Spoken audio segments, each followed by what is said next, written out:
Welcome to the Artisan View. I'm your host, Shamar. I have the esteemed privilege to interviewing my buddy, Gavin Michelli, illustrator, also comic book artist. And welcome, buddy. How you doing? Hey. Yeah. How you doing? It's great. Great. I'm doing pretty good. Looking like a chocolate white milk dud over there. God, we're coming in so hot. Beginning this podcast. It's a good just one. Just gonna dude. objectify each other. It's a good one, man. Like looking all handsome. I like the White Ranger. It's my White Ranger tribute shirt. Yeah, made by. Really, did you design that? I did. How long did it take you? That was actually 2 days of like my wife kept looking over during this whole weekend. I was just scrolling away on my iPad, and she's like, "What are you doing that you're so entrenched over there?" It's like I had just found out that Jason David Frank had passed, and I'm not usually one to have like celebrity deaths. Usually, not to sound unkind, but I usually don't care. Yeah. But like that was a dude. I mean, obviously fan of Green Ranger, White Ranger when I was a kid, but also nostalgia, basically. I mean, well, not just that. Like I was a big MMA fan back in the day too, and when he started like, you know, moving away from being just the Power Ranger and going into MMA and opening his gyms and like, you know, just like his career had the dips and the valleys, and he was clawing his way back, and he had his own like independent movie that he was putting together at the time. Yeah. And, like just this dude that had seen the highs, had been to the lows, and was clawing his way back through sheer force of will. Yeah. And I was like, man, that is inspiring. This is an inspiring dude. Yeah. And he would post stuff like that on his TikTok and Instagram, just like hyping people up.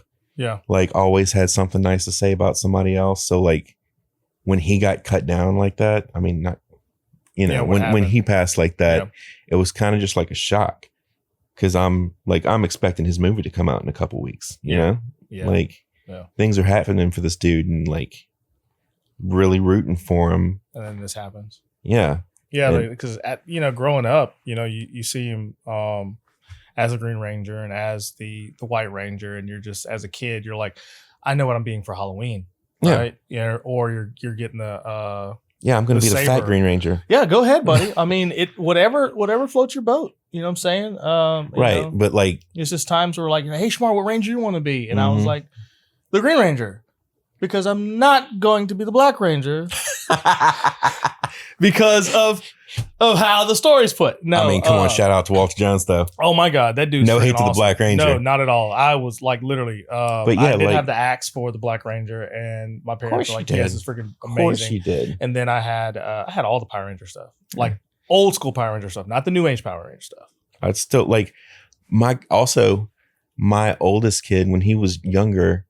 For some reason, like he got interested in that. Like we went through Netflix when he was like 3 or 4, and we watched all the new Power Ranger shows too. Like, and couldn't do it. Reconnected with that franchise, and I know it's some of them are tougher than others. I'll watch the old school stuff with Apocalypse / Ivan Ooze. You know, I can't do that movie. But you know, like Walter Jones, I've actually met him in person at Fan Expo. Dude is a delight. Dude is phenomenal. Great person, down to earth to talk to. You know, sometimes when still looks like he's in his 20s. That's ridiculous. Bro, that is crazy. Black don't crack. But he's phenomenal. You know when they say that story, never meet your heroes or anything like that? Like, yeah, that's something I actually try to live by. It was like, but oh my God, you never want to meet exceptions. people that are, oh my God, this person's really a pain in the butt. But dude is a sweetheart. Dude is literally an amazing person to talk to. He gives you the time, you know, where some people are just like, no, I ain't got time to talk to you. You know, you're not worth my time. But yeah, dude, let's go right and get it. Gavin Michelli, artist, illustrator, dad, Bionicles fiend. Not me. My kid's a Bionicles fiend. Got you, buddy. I have no interest in Bionicles whatsoever. No offense to Bionicles fans. It is what it is. So let's go ahead and get it started, bro. Go ahead and introduce yourself. Well, I'm Gavin Michelli. I am an illustrator, comic book artist, graphic designer. Mr. All Around Everything. Was an art teacher for a little while. Okay. ex-musician. So basically, you're a Renaissance man. You dabble in everything. You know? Yeah, I mean, you're very cultured around the music and arts. Unlike Leonardo da Vinci, I do not cut open dead bodies. That's one thing I don't do. That is definitely it. But other than that, yeah. Wouldn't want to see you go to jail. Thanks. That's not a place where you want to be. Thanks, buddy. You got two, pretty handsome guy. So, bud, how did you get started? Since you illustrator, comic book artist, graphic designer. Tell us the story of the footsteps, the footprint that got you where you are now. Okay, well, as far as being an artist goes, I never really had a choice. Yeah. Like that was the thing that I was good at and the only thing that I was really interested in ever. Mm-hmm. So like, falling into being a graphic designer, I learned how to use Photoshop when I was in like high school to make comics. Yeah. Like color comics and stuff like that. The reason I learned how to draw was because I loved Superman. And so it was all one big web tied together. You know what I mean? Yeah. So, were you that kid in high school or middle school where everybody ran to when they're like, hey, can you draw me this? Can you draw me this character? And then like you just had a convoluted like envelope of everybody's illustrations. Oh, well, I mean, I gave them away. There was one of my old friends from high school yesterday. He was like, man, I wish I still had this drawing that you did of me at like dressed for prom. And I was like, what? I did a drawing of you when we were at prom? He was like, yeah, don't have it anymore. Got lost in the flood. And I was like, wow. Thank God. But like, apparently I just cranked this crap out for everybody. Yeah. And like you said, you knew that you wanted to be an artist? Yeah, like I had no choice. What do you mean no choice? Like the way my brain works is only for that. Yeah. Almost like there was never any option of no, I'm going to be a scientist. Yeah. You know that. Nope. Yeah. I'm going to be an accountant. Nope. My brother's an accountant. Yeah. I never had the brain for anything but drawing and making art. And even when I was playing music in bands, like that was like, I ended up having to put that aside because that's not what I'm for. Yeah. I'm for making art, and that's pretty much it. And I definitely feel you there, man. Like when I was growing up, a lot of my classmates, they were like, I want to be an attorney. I want to be a firefighter. I want to be a police officer. I want to be an engineer, farmer, things like that. And then as a kid, I knew I could draw. And it was like, well, maybe I should be a lawyer or a firefighter, a police officer, or whatever, right? Because I think I was more following everybody else of what they want to do, because figuring out like how everybody was saying like, oh, you're not going to make money in this, you're not going to make money in art. Yeah, right? Artists don't make money until they're dead. That's the thing I heard over and over. And it's like, you're not going to make money in that. And which I mean, it's not untrue. Well, yeah. Like you don't get into making art or comics or anything like that to make for the money. Yeah. You get in because you love it. And if you end up making money, that's great. Yeah. And that's the thing. It's like whenever, like I said, when I was growing up and people were saying that, right? And it's like, I'm not doing this for the money. If I can make money off of it, or if I find a job that allows me to do some type of facet for it, I'll enjoy it. How they pay, people say like, work your 9 to 5 to fund your dream. You know what I'm saying? Like, cause I work with you guys, Roland, who we had on previously on the show. And we also, we work at Lamar, right? And we're all graphic designers, and I'm a 3D, part of 3D team. We're all part of 3D team and 3D modelers, but we have a job where we can create art, but we also get to be around a massive collective of artists.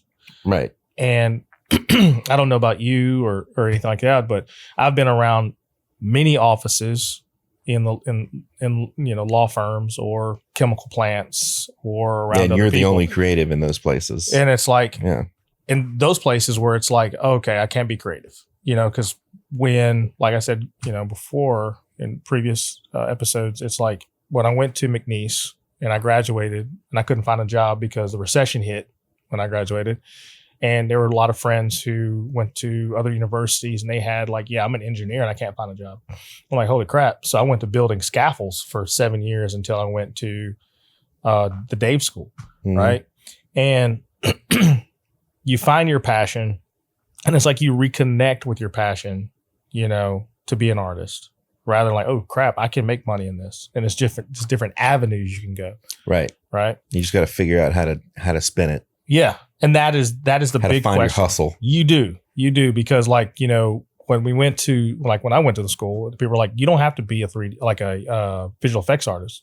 Use your artistic ability that you have here that we're teaching you. You can go to military sims, you can go to video games, you can go to movies, you can go to VFX, illustration, excuse me, 3D medical sim, you know, and those type of things. And when just like I told Roland before, is seeing other fellow artists, you have amazing work.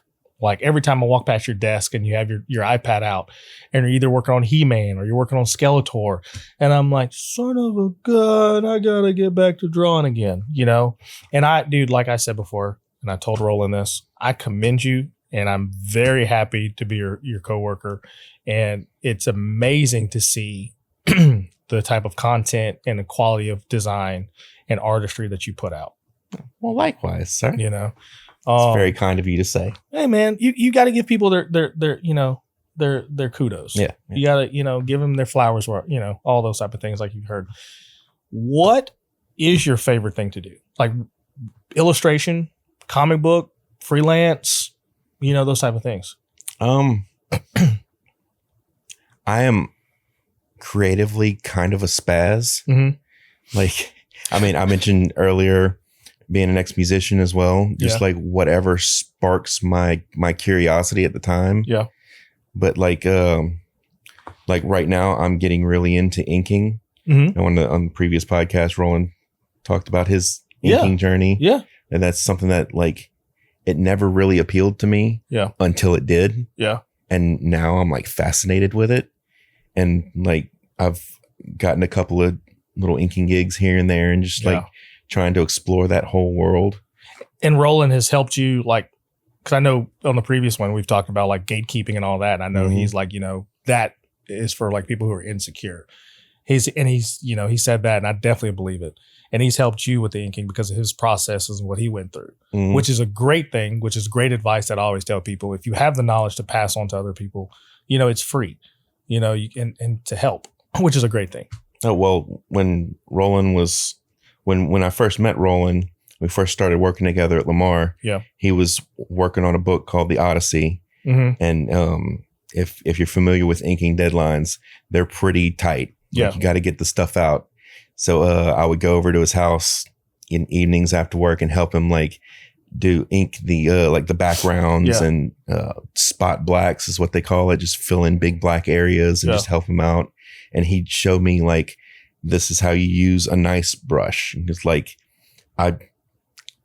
even having gone to school to be a painter, like an oil painter, I had never really used a nice brush before. Like a sable hair. Like oil painting? Yeah.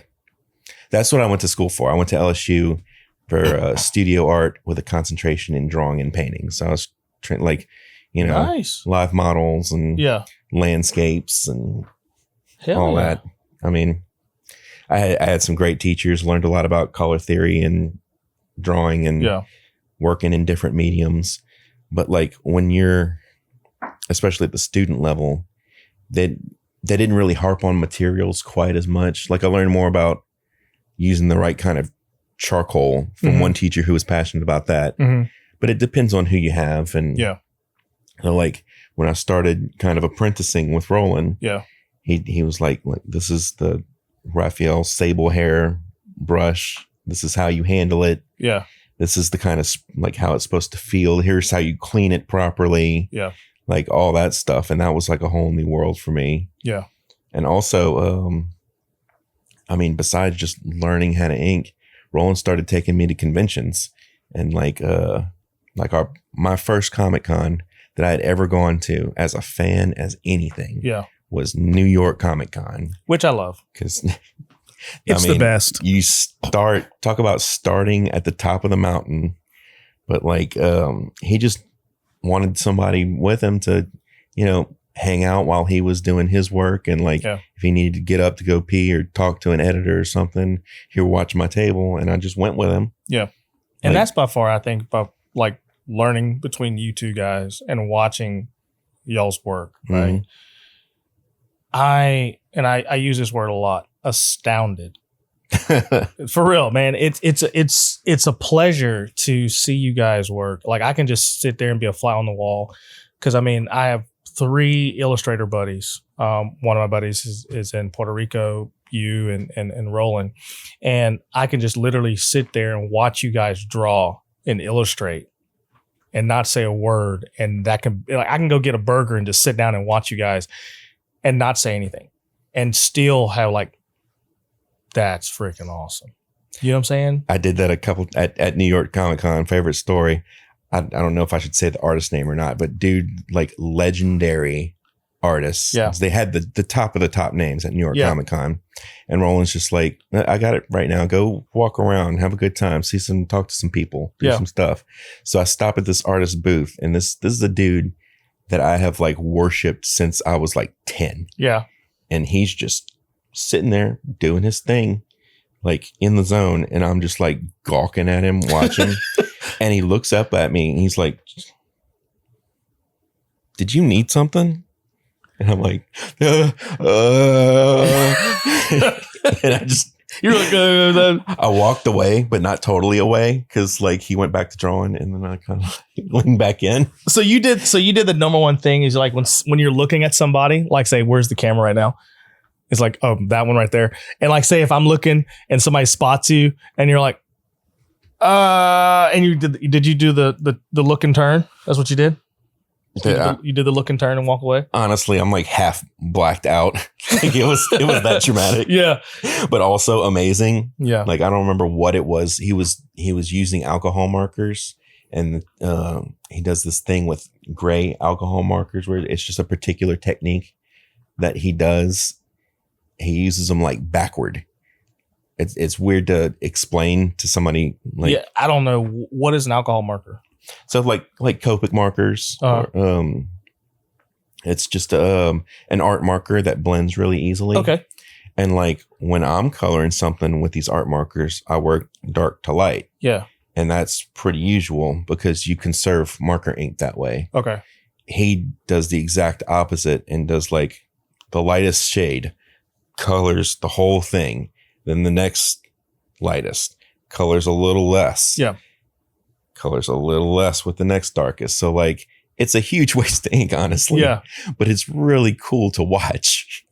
Dude, it's like when I went to New York Comic-Con, and that was my very first big con, right? Because I tried to get into San Diego.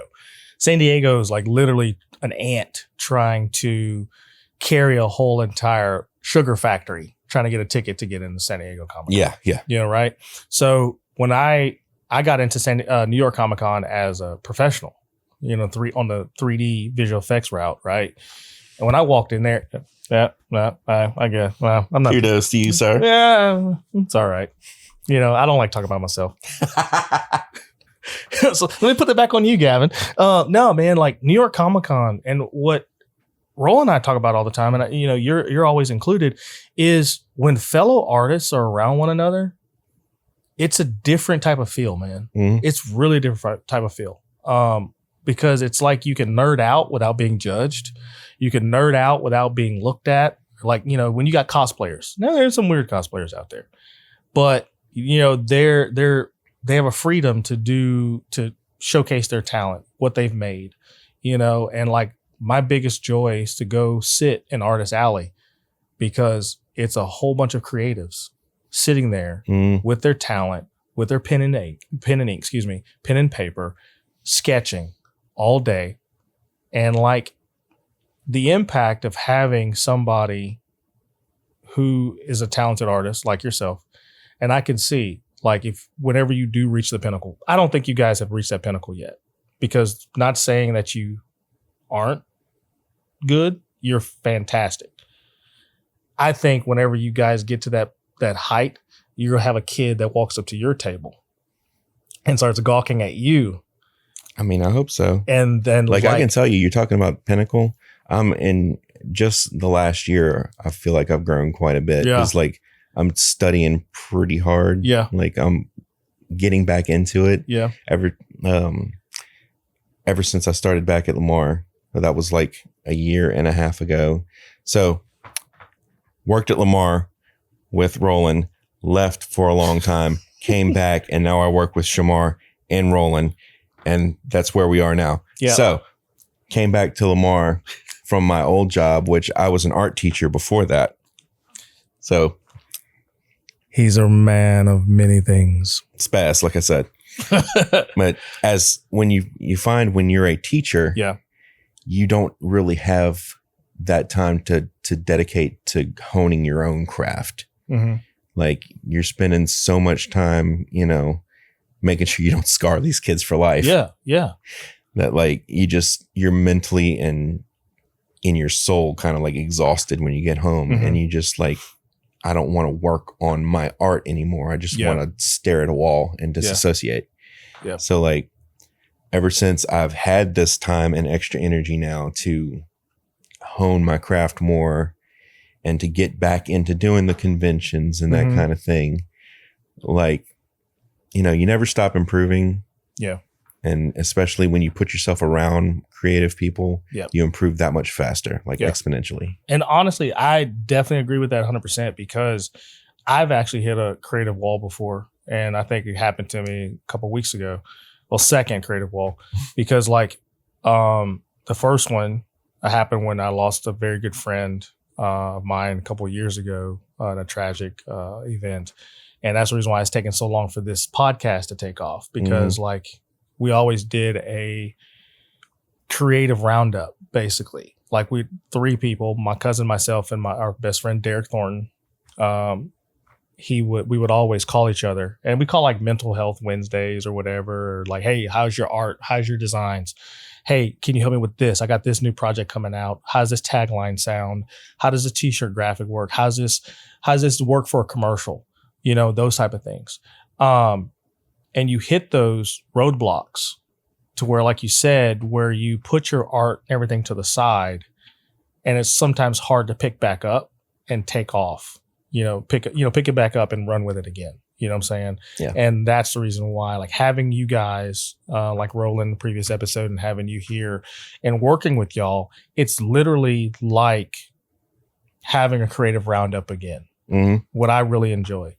And the reason why I said what I said about you and Roland being here, and all of a sudden he bringing you to the Comic-Cons and the conventions with you, and you seeing the star-studded artists and stuff like that, it's always going to be great because there's going to be somebody coming up behind you who's going to be looking at your work, and it's going to be looking at Roland's work and being inspired to like, I can do this. I can do this art. I can do this designs. Yeah. Because I don't have somebody who's insecure that's not going to say, I don't have time, or go ask somebody else, or this is only what I'm going to give you. Because you guys, like every time I ask you guys a question, you guys are like open books. Like whenever I started I started drawing in Procreate, and I'm like, how do I do this on an iPad? Because I don't sketch on iPads. And that brings to my next question. What do you like more? Pen and ink or pen and paper or sketching on your iPad? Because when I see you, it seems like seamless. I feel a little bit like a sellout saying this. I definitely prefer the iPad better. Really? It's so much easier. Like you don't have to worry about, I'm always, if I'm using a brush mm-hmm. and like an inkwell, I'm terrified of spilling that ink the entire time I'm working. Yeah. And like, or it always happens. I'll work so hard pulling this perfect line, and then I go to ink the next line and smear the line that. Yeah. Or like on an iPad, it's just so much easier to like correct mistakes to you don't have to worry about smearing your line. If you do smear your line, who cares? Yeah. Just back up, you know? But also, like, you can't just make art on an iPad. Mm-hmm. Like, especially in this day and age when there's so much cheating going on. Yeah. AI. Yep. People bringing in stuff and tracing it digitally and passing it off as their own and all this kind of stuff. Yeah. Like, in order to be secure with your own skills, you have to put in some work with a pencil and a paper and a pen and a brush. Like, you have to do that. Yeah. But also, like, at the 9 o'clock at night, my wife's in bed watching her true crime dramas and she wants me to sit with her. Yeah. I can't bring my drawing board and sit with her in bed, but I can bring that iPad and I can sit there and draw my comics while she's watching murders on TV. On TV. And You're like, next 48, but I'm gonna go ahead and finish this line work right here. Right. But dude, it's what I really enjoy is, like, I really hope to get better using the iPad for illustration and drawing myself so I can get back into it, because majority it's like I'm just 3D, like, you know, open up Maya. Just 3D. Okay. Yeah, just 3D. That's it. 3D, and like open up Maya and Modo and all those 3D design packages, and like creating primitives, using primitives to create people, or, you know, characters or cars, you know, those type of things. So I just want to get back to being, not say going back, but like adding that to the weaponry. Yeah. If we should say of arsenal, put it that way. Well, I used to tell my students all the time when I was teaching, like, if you can't draw, you can't do any of the other stuff. You can't draw, you can't paint. If you can't draw, you can't sculpt. Yeah. You can't draw, you can't make any other type of art. Drawing is the foundation of all of it. Yeah.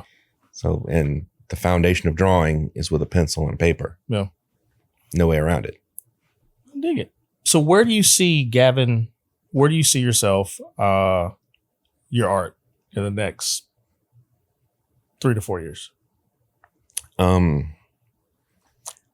See myself making the next masterpiece and being filthy rich off of it. I dig it. I'm speaking it into existence. Go ahead, man. You know, I'm working toward getting more inking work. Yeah. Furthering my skills as a graphic designer.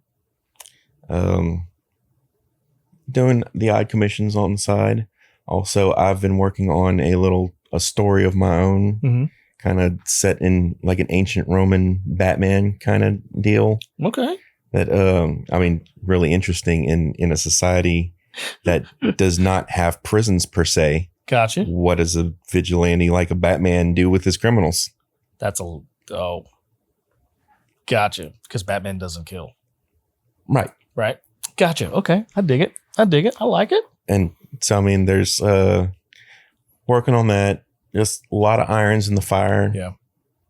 Because I can't just have one thing. Yeah. I think it's with every artist is like, you have a lot of irons in the fire. Are you easily distracted to jump from different projects to projects? Oh, yes. Okay. So you're like, I'm going to go ahead and start this one, and I'm going to jump over to this one, but I'm going to go back and finish this one. Yeah. I feel like just started, maybe half finished projects of the bane of every artist's existence. Yeah. And especially mine. I have a room full of like drawings that need to be painted and paintings that need to be finished and doodles that need to be turned into finished drawings in order to be painted. And on my iPad, you scroll through countless sketches or like just open white documents that have like reference photos that I've dropped in there. I'm going to draw something off of these reference photos one day. I mean, that's how it is. Like I know when I went to Dave's school, and my professor of 3D modeling, who's literally the 3D modeling guru to us, Will Vaughn, told us, it was like, if you start a project, finish it. Because if you start it and think you're going to come back to it, it's not going to happen. You're just going to keep on just stockpiling, you know, models after models after models. And I literally went back and looked at a folder of models I had. I was like, oh my gosh. You can definitely tell, like, I started it and I was like, okay, I'm gonna start something else. I'm gonna go back and finish that one and finish that one and finish that one. I'm just going to delete the folder. I'm actually going to respectfully disagree with your teacher from Dave's school. Really? So, like, but it's different though. It's like, come at me, Dave's school teacher. I'm about to drop this on you. Go ahead, drop that knowledge. Because I will actually go back and not touch something for 3-4 years. Yeah. And then just on a whim, crack that sucker open and finish it. Because like I said, whatever catches my attention is what I'm going to do. So instead of trying to fight that, I've learned that I have to facilitate it. Yeah. Like instead of fighting my own inclinations and setting myself up to fail, let's set myself up to succeed. Let's just do it. Let's just go with how my personality is. And that's how basically what he was saying. The reason why he said you're not going to open those models back up and finish them is because you're going to, if you're not dedicated to go back and finish them, you're not.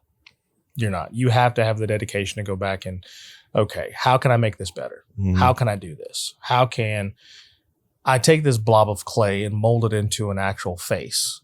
Or some instances where you'll catch an artist where it's like, oh yeah, I have the jaw, I have the eye lines in and all that type of stuff, the nose structure. I'm gonna go back and finish it. And whenever you go back, you're like, oof, I'm just gonna start over. See, this is where I've done that. This is where carrying around this iPad though comes in really, really handy. Yeah. Because when you're in your studio, you're more than likely going to do that. Yeah. When you're sitting in the carpool line waiting to pick up your kids and you have your iPad to entertain you, you're much more likely to just be like, maybe I'll finish this. Which is true. And then like it just takes you away. Which is true. So, who's your favorite character? Two-way tie. Two-way tie. I go back and forth. Okay. But I'm really passionate about both these characters. Okay. He-Man and Superman. Who would win in a fight? Superman. Okay. Nope. He-Man has won twice. There you go. Superman's weak to magic. How could I have forgotten that? Yeah, he is super. Yeah, it is. So where can everybody find you, man? You have your socials out there or websites? Or? Yeah, just Google Gavin Michelli art. You'll get an Instagram. There's a TikTok. There's a Facebook. There's a page full of links. There's a DeviantArt. There's an ArtState. Like every kind of social media I have. That's dedicated to art. It's I have them all, and they're all Gavin Michelli art. Gotcha. So, and for people who are just now starting their art, their illustration, comic book, drawing, design journey, no matter it be adult or child or mid or teen, what advice would you give them of how to start or how to finish? Don't think about that. Just jump in and do it. Like, don't worry about buying the right supplies. Don't worry about, I need to be at this level to do this. Just take whatever's around you and do it as soon as you have the inclination. I dig it. I like that little gem. So, ladies and gentlemen, we're going to end on that. This is my esteemed colleague, Gavin Michelli, illustrator, comic book artist. I'm your host, Shamar, with the Artisan View. We'll catch you next time.